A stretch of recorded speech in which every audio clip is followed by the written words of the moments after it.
There was a question down here. What age did you guys all start in your respective classes, and what is your favourite New Zealand track, and your thoughts on the upcoming Hampton Downs? Michael, you've just started racing. How old are you? Your respective classes? Favourite track? I love Pukekohe, I must say. I think it's fantastic. The only track I haven't been on yet is Teretonga, and I've commentated down there a few times, but I've actually never been on the track. But everyone talks about that being the best circuit in New Zealand. It's a beautiful, yeah. It's unfortunately it's a little bit short, but it is a couple of the best corners in the country at Teretonga, and it's just a fabulous little racetrack. Chris, you had your last win at Teretonga. Yes, I like Teretonga. I think Manfield's a good track too. Yeah. What we do tend to lack in this country, unfortunately, now Wigram's gone, we're very short of fast corners, and I'm hoping, I haven't seen the latest layout for Hampton Downs, but I'm hoping they've got at least one fast corner, because it's something that the younger guys coming up just haven't got any idea of.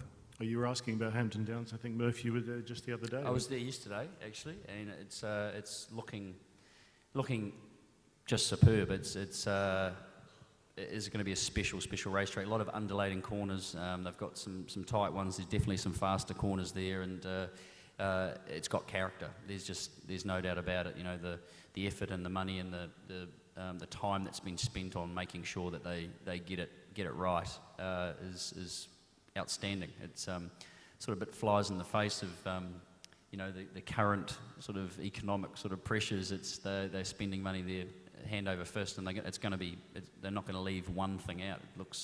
I can't wait for it to be finished. It's going to be very special, no doubt.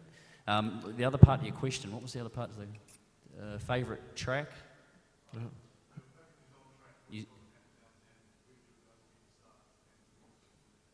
Where did we start racing? I started racing karts when I was 8, and my first race car was when raced 1990.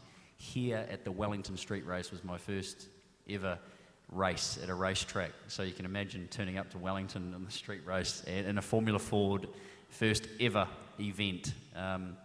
Needless to say, I took my time to learn this circuit around here. So Formula Ford how old was I? 19 when my first race in a Van Diemen Formula Ford. Favourite New Zealand circuit? I'd be hard pressed to go past, I suppose, Pukekohe after some of the success I've had up there.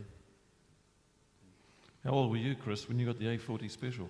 I was 16 when I had my first race. The A40 Special was very special. It had an engine life of about 5 minutes, so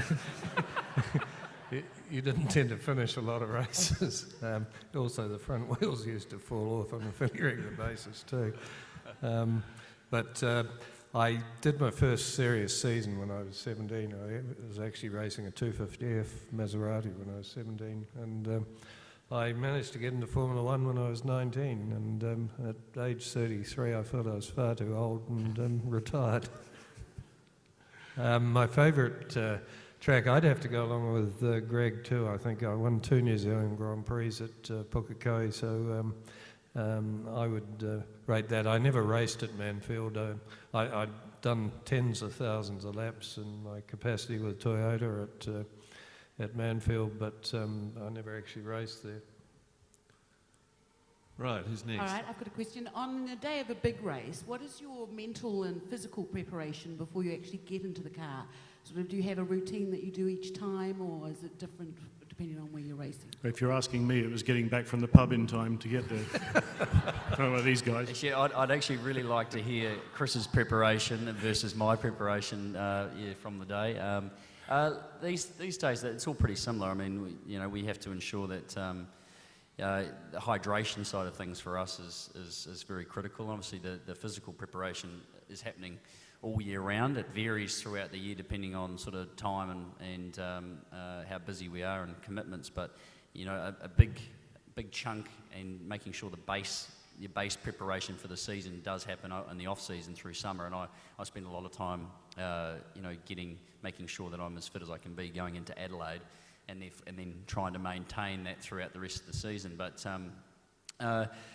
with a V8 supercar, the temperatures that we deal with in some of the events are very extreme, and you know, we generally start the year at Adelaide at the Clipsal 500, which is towards, you know, the beginning of March, middle of March, which often we have temperatures exceeding 30 degrees for that race, and 30 degrees in our V8 supercars ambient equates to somewhere around 50 to 55 degrees temperature inside the car, and that's probably the longest single race we do these days. So 250 kilometres takes around 2 hours, depending on safety cars for us. So 2 hours sitting in an environment that's around 50 to 55 degrees is what we have to prepare for. So that's the biggest challenge. And if you can get through that unscathed, well then you know, the rest of the season is actually quite easy compared to that one. So hydration, making sure your body's fueled up for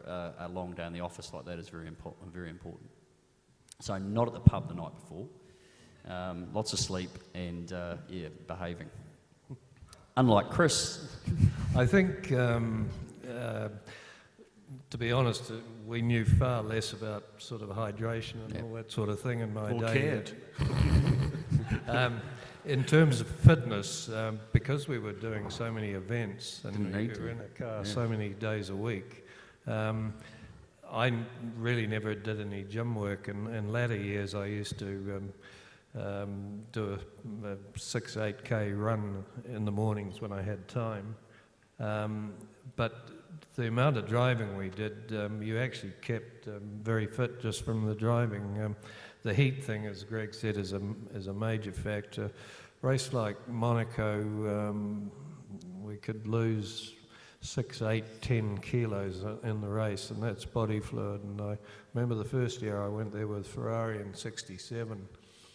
It was a 105 lap race from memory, and by lap 75 I was actually shivering in the car, which meant that I was totally dehydrated, and I lost my teammate there that year, who crashed I think on about lap 80, and I have a very strong feeling he had a total loss of concentration because he was totally dehydrated.